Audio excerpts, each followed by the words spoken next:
Estamos de nuevo con el libro de Filipenses y creo que Pablo tiene mucho que enseñarnos.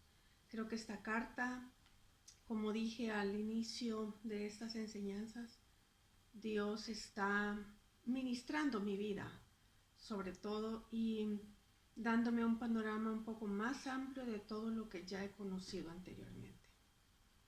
Pablo sigue siendo un desafío, eh, mucho más lo es Jesucristo.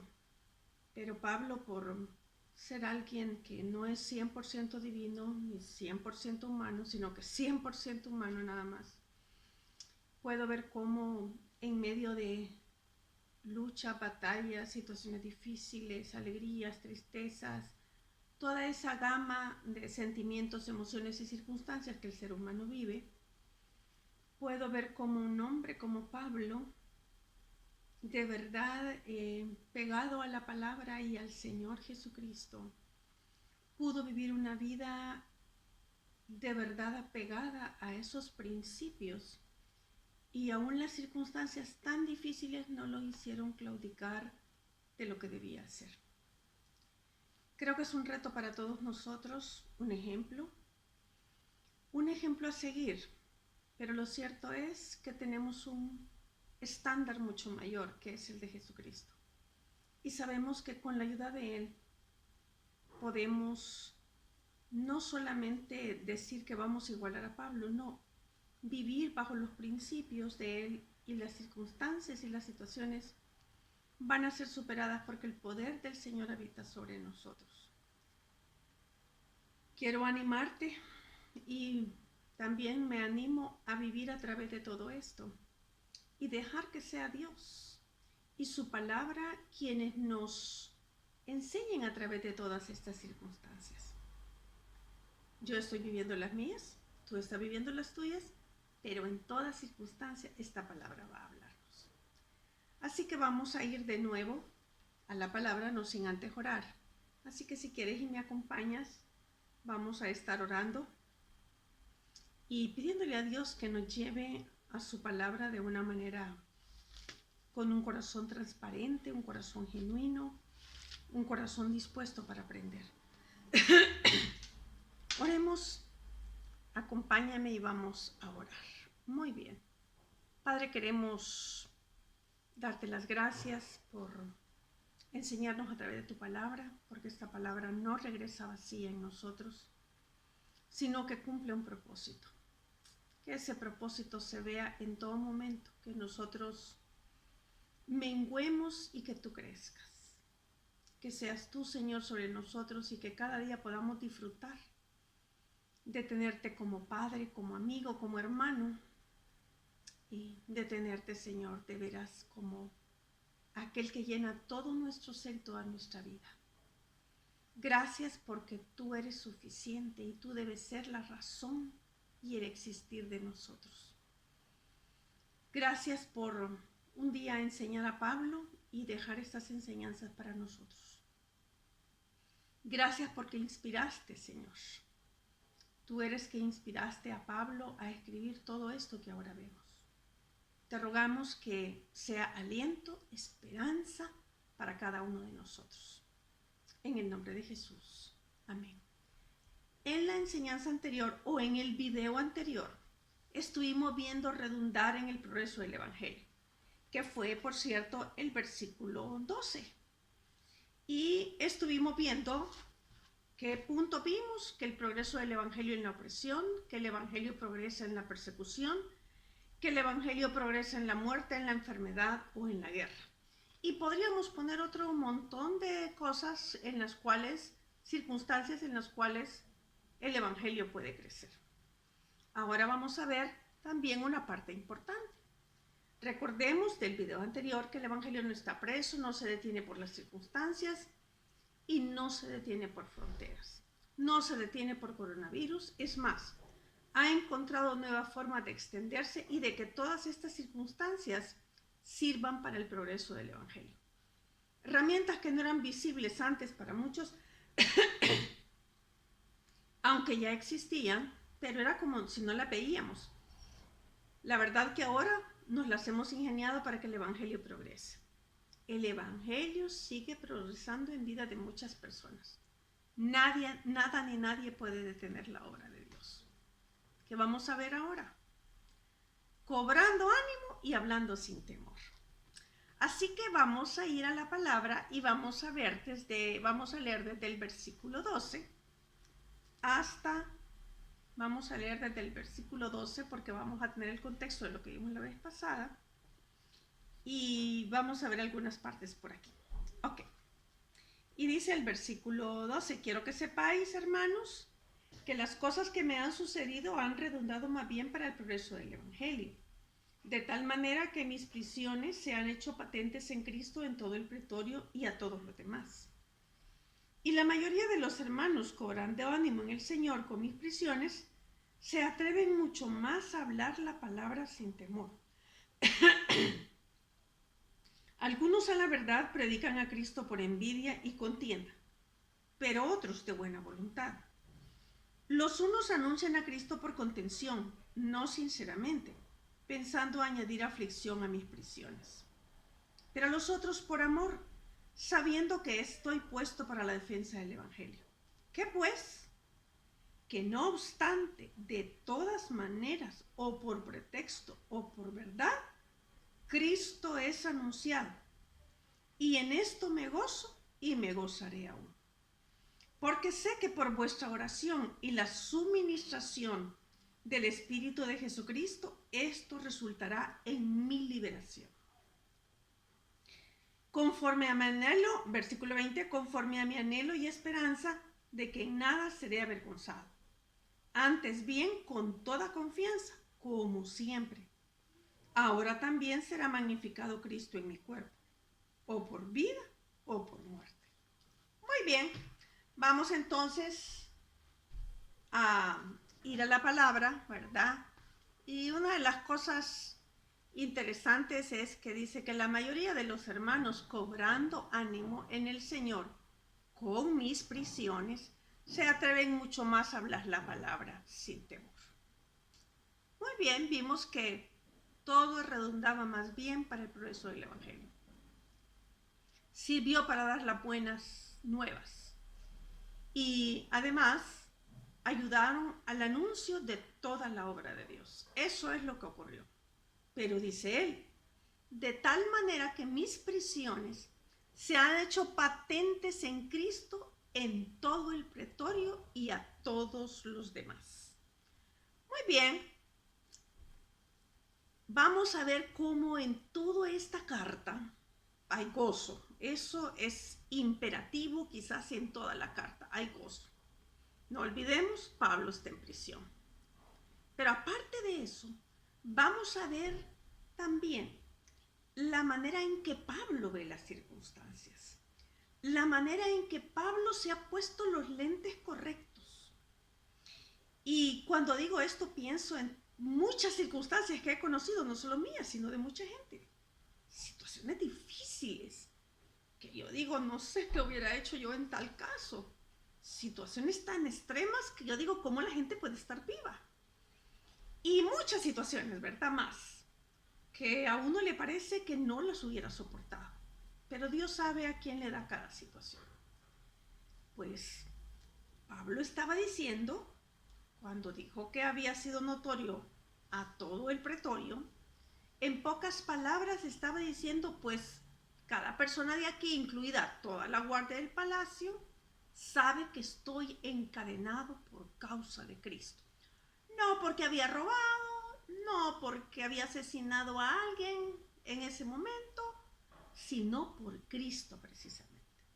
O sea que Pablo aprovechó, si pudiéramos imaginarlo, si todos lo sabían, cada cambio de guardia. Quizás al que le llevaba la comida, quizás al que llegaba para anunciarle que lo iban a trasladar de celda, qué sé yo. Imaginemos varios guardias que estaban ahí siendo reemplazados por horas, por turnos, como sabemos en muchos países del mundo. Él aprovechaba cada cambio de estos para compartir el Evangelio. No para quejarse, no para deprimirse o criticar a las autoridades de ellos o ponerlos en contra de las autoridades.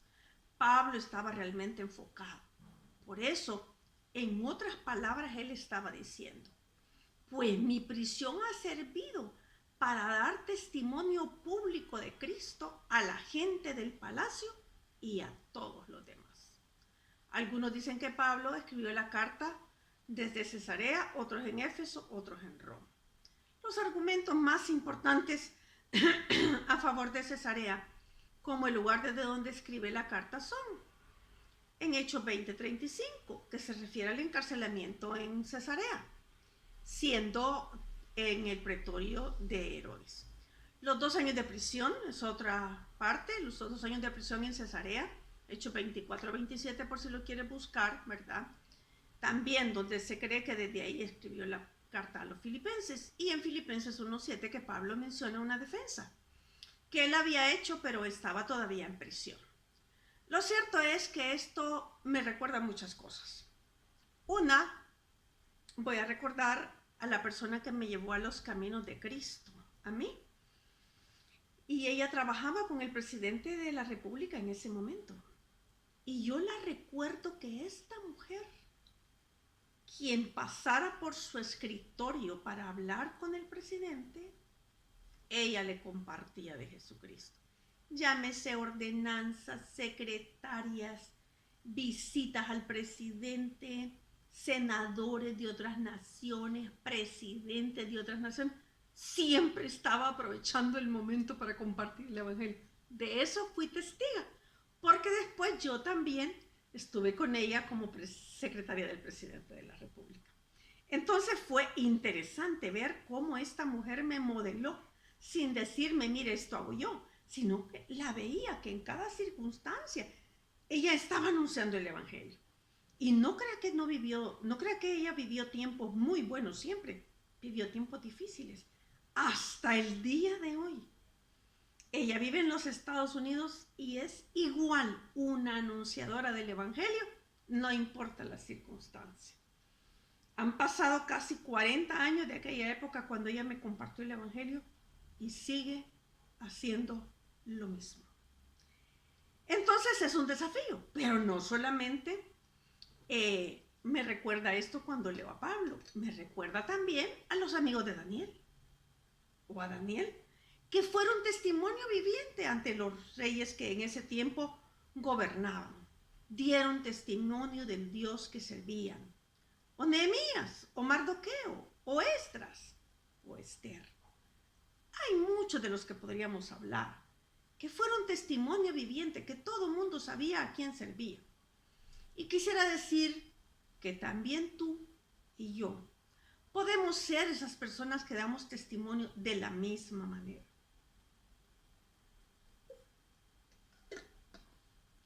Es importante que cada uno de nosotros tenga en mente que cada paso que damos, cada actitud que tomamos, cada palabra que decimos, cada gesto que hacemos, da testimonio vivo de a quién servimos. Y deberíamos dar el testimonio de que servimos a Jesucristo. Debería ser una forma natural. Nuestra vida debería dar un testimonio natural, no forzado, no de doble cara, sino que un solo testimonio. Esto no quiere decir que no tenemos defectos. Esto no quiere decir que una vez se nos va a pasar una mala mirada. A veces hemos hecho esto. Entonces, aunque hacemos esas cosas, podemos irlas cambiando. Y Pablo es nuestro reto en este momento. Es importante entonces que cada uno de nosotros tengamos en mente que no importa si estamos casados, si somos solteros, si somos con hijos, sin hijos, si tenemos trabajo, no lo tenemos, si tenemos una profesión, no la tenemos, si barremos una oficina o somos el asesor presidencial, si somos los dueños de una empresa, si somos de los que recogen la basura en un tren de aseo, pues no importa si somos hijos de Dios, donde quiera que nos encontremos, podemos dar testimonio a quien servimos. Lo cierto es que la pregunta que surgiría en este momento, ¿y yo? ¿Qué testimonio estoy dando con mi vida? ¿A quién sigo y a quién sirvo? Ojalá que sea Jesucristo. O la otra pregunta que podría surgir, al ver nuestra vida, diría la gente que servimos y caminamos con Cristo, pues espero que así sea. Y si no, que sea un desafío, que Pablo nos instruya en cuanto a esto. Y dice el versículo 14, y la mayoría de los hermanos. Pablo había dado testimonio de quién era y a quién servía, aún a la guardia pretoriana, aún al palacio, a toda esta gente él estaba dando testimonio.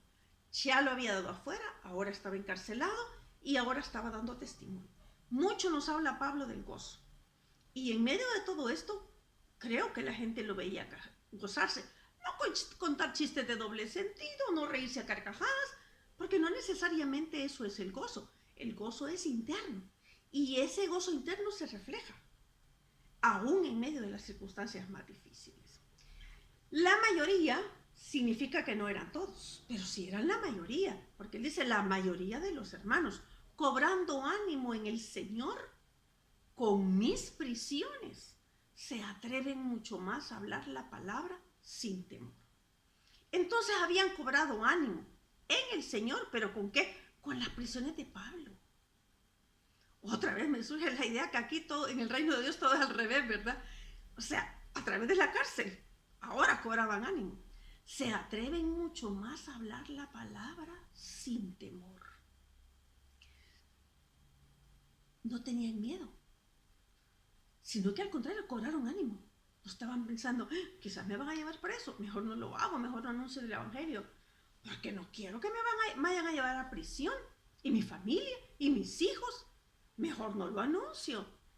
Pero qué tremendo, sucedió todo lo contrario. A lo mejor, esto no lo sé, dijeron, metemos preso a Pablo y esto se acaba. Otra vez estamos viendo que el evangelio va más allá. O sea, Dios nos da un poder en medio de las circunstancias difíciles. Y digo Dios, porque a veces he pasado por algunas situaciones donde yo diría, si fuera en la fuerza de Ana María, no hubiera superado esto. ¿Por qué? Porque internamente a veces somos cobardes, no tenemos la suficiente valentía, pero en el Señor somos fuertes y en el Señor somos valientes, porque no nos ha dado Dios un espíritu de cobardía, sino de poder, amor y dominio propio. Y el Señor dice que Él multiplica nuestras fuerzas y multiplica las fuerzas del que no tiene ninguna. Hay que llegar a ese momento. Y mientras estoy atravesando por el proceso que hoy día algunos estamos pasando con varias situaciones, he notado que no son mis fuerzas. He notado que ha habido esa fuerza de Dios que internamente me mantiene con gozo en medio de todo lo que me rodea. Pero igual a ti, tú eres su hijo o su hija. Entonces Dios te va a dar la fuerza que necesitas. Solo mantente pegadita a la palabra o pegadito a la palabra, intentando cada día, procurando cada día ser obediente a Dios, amarle, servirle, seguirle, y deja que Él te dé las fuerzas para salir adelante. Conozco algunos personajes en la historia, he leído sobre ellos, que me recuerdan también a Pablo. Y voy a narrarte la historia en pocos minutos acerca de una persona. Tú lo puedes buscar quizás. Hay un libro de este personaje que voy a hablar que se llama Torturado para Cristo. Y este libro lo leí hace quizás unos 30 años más, 35 años quizás. Y este hombre se llama Richard Wurmbrand. Fue el menor de 4 hermanos de una familia judía que vivía en Bucarest, que es la capital de Rumanía. Su padre fue dentista y por causa de su profesión debieron mudarse a Estambul, en Turquía. Después de la muerte de su padre por una epidemia de gripe, fíjense, esto no es nuevo, ¿verdad? En 1919, y al caer en una pobreza extrema, su familia decidió retornar otra vez a Rumanía. Richard fue un talentoso intelectual que llegó a dominar 9 idiomas, Era un hombre con un cerebro increíble. Tuvo una juventud tormentosa, estuvo implicado activamente en políticas izquierdistas. En 1936 se casó con Sabina y en 1939 tuvo su único hijo, Mitchell, que todavía está vivo. Se convirtió al cristianismo y este hombre tuvo una relación con un leñador, una relación de amistad. Esta pareja se hizo amiga de este leñador y este leñador les desafió a leer la escritura.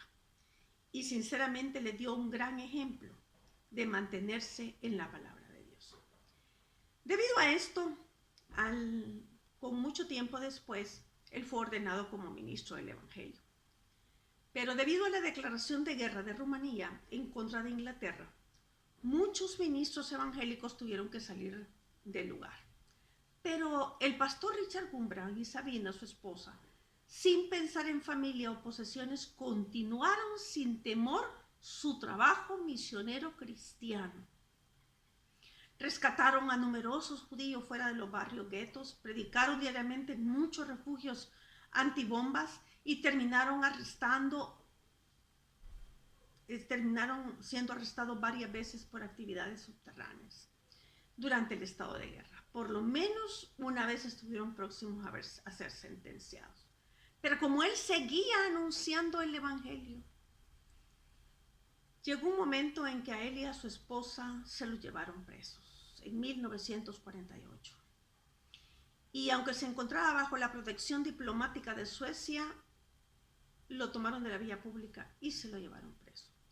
Su esposa estuvo prisionera pocos años, sometidos ellos a torturas, a cosas difíciles y duras que no voy a comentar porque son tan largo de hablar de esto, ¿verdad? Pero Richard permaneció durante 14 años en prisiones comunistas. Llegó a un punto en que se le hicieron llagas en los pies porque lo sacaban al hielo literal por horas. Le arrancaban pedazos de piel que él más adelante mostró cuando ya estaba en los Estados Unidos. Pero debido a muchos de los cristianos que estaban orando por él y decidieron apelar sabiendo que aunque decían que estaba muerto, su esposa decía que ella creía que estaba vivo. Lo cierto es que al final, debido a una colecta que hizo mucha gente cristiana, rescataron a Richard de la prisión.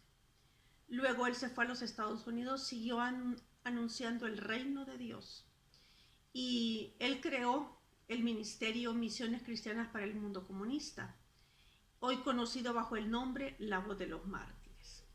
Lo cierto es que Richard siguió anunciando el evangelio y esto trajo una bendición al pueblo, incluso dentro de las prisiones, que era torturado por Cristo. Su tema principal es el sufrimiento de la iglesia perseguida y un llamado a los cristianos de Occidente a ayudar a los hermanos perseguidos. Líderes cristianos alrededor del mundo lo han llamado un mártir viviente y el Pablo de la cortina de hierro. ¿Ve por qué le compartí esta historia? Realmente fue en este libro Torturado para Cristo, él comenta unas cosas tan duras y tan difíciles que le animo, si puede encontrar el libro, búsquelo y léalo. Lo que pasa ahora en nuestras vidas quizás es tan pequeño comparado a lo que él vivió. Y él no dejó de anunciar el evangelio hasta su muerte. Él murió en el 2001, su esposa murió en el 2000 y su hijo Mitchell todavía vive. Algunos, dice Pablo en el versículo 15, algunos a la verdad predican a Cristo por envidia y contienda, pero otros de buena voluntad. Los unos anuncian a Cristo por contención, no sinceramente, pensando añadir aflicción a mis prisiones, pero los otros por amor, sabiendo que estoy puesto para la defensa del evangelio. Hombres como Pablo, Richard Gumbrand, Watchman Nee, bueno, muchos otros que han escrito desde la prisión y que la prisión a veces ha servido para escribir y hacer que el evangelio progrese. Bueno, como vemos en este versículo 15, Algunos, a la verdad, predican a Cristo por envidia y contienda, pero otros de buena voluntad. Esto no es ajeno hoy día. Esto no es diferente hoy día. Los unos anuncian a Cristo por contención, no sinceramente, pensando añadir aflicción a mis prisiones, pero los otros por amor, sabiendo que estoy puesto para la defensa del Evangelio. Envidia, celos, es un sentimiento de tristeza o enojo que experimenta la persona que no tiene o desea tener para sí sola algo que otra persona tiene. O es el deseo de hacer o tener algo que otra persona tiene. Envidia, ¿por qué anunciamos nosotros el Evangelio? Contienda, lucha o enfrentamiento o discusión. No sinceramente, ambición egoísta, interés personal, o sea, hipócritamente. Esto significa de manera egoísta. Y el término egoísmo hace referencia al amor excesivo o inmoderado que una persona siente sobre sí misma y que le hace atender desmedidamente su propio interés. Por lo tanto, el egoísta no se interesa por el interés del prójimo y rige sus actos de acuerdo a su absoluta conveniencia. Pablo decía, pensando añadir aflicción a mis prisiones, por eso lo hacen. O sea, con el propósito de que las cadenas me resulten más dolorosas. O quieren causarme más dificultades ahora que estoy preso. Definitivamente, todos los motivos impuros para dañar, afligir o causar dificultades a una persona. Pero Pablo no se detiene a mencionar estas cosas. Las menciona, pero no se detiene ahí. No solo de esta manera, o centrarse en que lo que hacían estos hermanos, o sentir lástima de sí mismo por lo que estaban haciendo mal y por lo que le estaban haciendo en contra de él. No lo vemos deprimirse porque lo hacen para su propio beneficio. Pablo enfoca una vez su mente y dice que también hay otras maneras en que el Evangelio está siendo anunciado. O sea, no estamos ciegos ante lo que están haciendo estos, pero nos enfocamos también en lo que están haciendo los otros. Y decía que por amor, esto es decir, un afecto o benevolencia específicamente como un gran amor, amando a Dios, amando a los hermanos y amando hacer lo que el reino de Dios pedía, que se extendiera. Pero también dice que de buena voluntad, o sea, las intenciones puras. Es la disposición de una persona a hacer bien las cosas, de hacer el bien sobre todo. No estaban tratando estos hermanos, de los cuales está hablando por último Pablo, de hacer algo para sí mismos, o queriendo sacar provecho, o fama, prestigio, fortuna, sino con su mejor disposición y por el bien de los demás. ¿Qué pues? Que no obstante, dice en el versículo 18, de todas maneras, o por pretexto o por verdad, Cristo es anunciado, y en esto me gozo y me gozaré aún. Pablo no se queda en el lamento de cómo algunos anuncian el Evangelio. Si lo hacen en el contexto, fuera de contexto, si aplauden, si gritan, si se mueven, Pablo no se enfoca ahí, sino que se goza, que sea por la manera que sea, la forma o intención que lo hagan. Lo que importa es que el Evangelio es anunciado. Créanme que esto me ha hecho reflexionar tanto. No se detiene a criticarlos, a formar un grupo para decir cosas por Facebook, sino que ve en medio de todo esto que el Evangelio de todos modos es anunciado. Pienso que en la actualidad a veces nos detenemos a ver lo que otros hermanos o lo que otros están haciendo y cómo lo hacen, en vez de seguir anunciando el Evangelio debidamente. A veces estamos tan enfocados en lo que Él está haciendo que paramos de hacer lo que Dios nos está mandando a hacer. Esto a mí me reafirma el hacer lo que debo de hacer por amor, de buena voluntad. Este es el gozo de Pablo y este debería ser tu gozo y el mío. No desperdiciemos nuestro tiempo en ver lo que otros hermanos hacen. Hagamos con amor y buena voluntad lo que hacemos para el reino de Dios. Eso es lo que importa. Eso es lo que al final importa. Y eso es lo que hoy día importa. No debo detenerme a que fulano surgió con un ministerio y lo está haciendo de esta manera y a saber cuál es su intención y a saber por qué lo hace y está teniendo esto y está teniendo lo otro. Me descuido de hacer lo que Dios quiere que haga y pierdo el gozo por estar viendo al otro. Dios me ha dado la oportunidad de hacer para su reino esto que tengo hoy. Hagámoslo de buena voluntad. Segunda de Corintios 5:10 dice, porque todos nosotros debemos comparecer ante el tribunal de Cristo, para que cada uno sea recompensado por sus hechos, estando en el cuerpo de acuerdo con lo que hizo, sea bueno o sea malo. Y yo casi puedo imaginar, no sé si es así literalmente, pero puedo imaginar que cuando esté frente al trono de Dios, no me va a decir, mira, ¿y qué estaba haciendo aquel hermano cuando vos estabas haciendo tal cosa? Cuando te dije a ti que hicieras esto, ¿qué estaba haciendo el otro? No, no me va a preguntar por el otro. Me va a preguntar por lo que yo he hecho. Y yo no puedo presentarme con la excusa, es que no lo hice tan bien, porque el otro no lo estaba haciendo tan bien, fíjate. No, me va a preguntar por lo que yo hice y cómo lo hice y qué actitud tuve y qué intención había en mi corazón. En Proverbios 4:26 dice, examina la senda de tus pies y todos tus caminos sean rectos. Yo no puedo examinar completamente la vida de otra persona. No puedo. Ni la de mis líderes ni la de nadie. No puedo porque no conozco la intención real de sus corazones. Y no me corresponde a mí juzgar sus intenciones.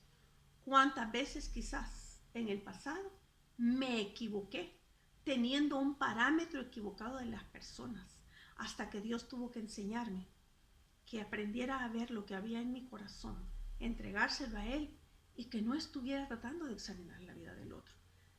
Y muchas veces, y voy a ser bien honesta, ni siquiera las intenciones de mis hijas. Yo tengo 2 hijas y ni siquiera las intenciones. Mejor hablarlo, mejor preguntarlo, pero no juzgar de esa manera. Ni estar viendo, hoy ellas que son adultas, estar viendo cómo la hacen la obra y quizás la están haciendo de mala voluntad, porque ¿sabes qué? Debo de examinar la senda de mis pies.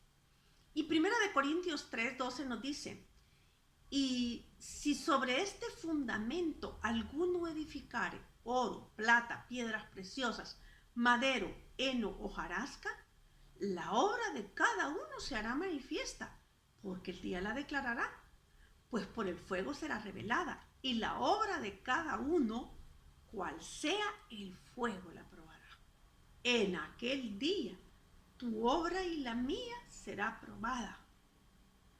No es que yo voy a llevar las obras de otro, no, las mías. Qué reto para nosotros. Cobrar ánimo, anunciar sin temor la palabra y hacerlo con amor y buena voluntad. La cosa sería preguntar, ¿y tú qué decisión tomarás? Yo tengo que tomar la mía. No más estar criticando a otras personas, no más estar viendo la obra que otros hacen, hacer lo mío con calidad. Y si voy a ver a la otra persona, será porque tiene estas cosas buenas que yo puedo imitarlas en el Evangelio. Puedo imitarlas porque son buenas, porque son la palabra de Dios. Y quiero recordar un versículo para todos nosotros, porque sé que por vuestra oración y la suministración del Espíritu, dice en el versículo 19, capítulo 1 de Filipenses, de Jesucristo, del Espíritu de Jesucristo, esto resultará en mi liberación, conforme a mi anhelo y esperanza de que en nada seré avergonzado.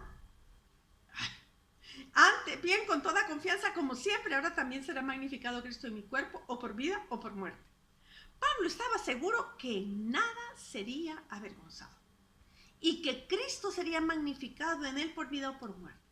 Pablo no estaba aferrado a seguir viviendo, estaba dispuesto a que Dios hiciera con él como a Dios le pareciera. Lo cierto es que Pablo nos reta a esto también. Y quiero dejarte un versículo ahí para cerrar, que nos va a recordar algo importante. Primera de Juan 2:28. Ahora hijitos, y ahora hijitos, permaneced en Él, para que cuando se manifieste tengamos confianza, para que en su venida no nos alejemos de Él avergonzados. ¿Cómo anunciamos el Evangelio? Hagamos que todo redunde en el progreso del Evangelio. Pero no anunciemos el Evangelio ni por envidia, ni por contienda, ni para ganar éxito, fama, fortuna o poder, sino hagámoslo con amor y de buena voluntad. Cobremos ánimo en medio de estas situaciones, en medio de lo que vemos, revueltas en algunos países, desastres naturales en otros que se suman al COVID. Pero ¿saben qué? Cobremos ánimo y anunciemos el Evangelio sin temor. ¿Y tú cómo lo anunciarás? Vamos a orar y vamos a dar gracias a Dios. Padre, te damos las gracias por este tiempo juntos en la palabra. Gracias por lo que nos estás enseñando.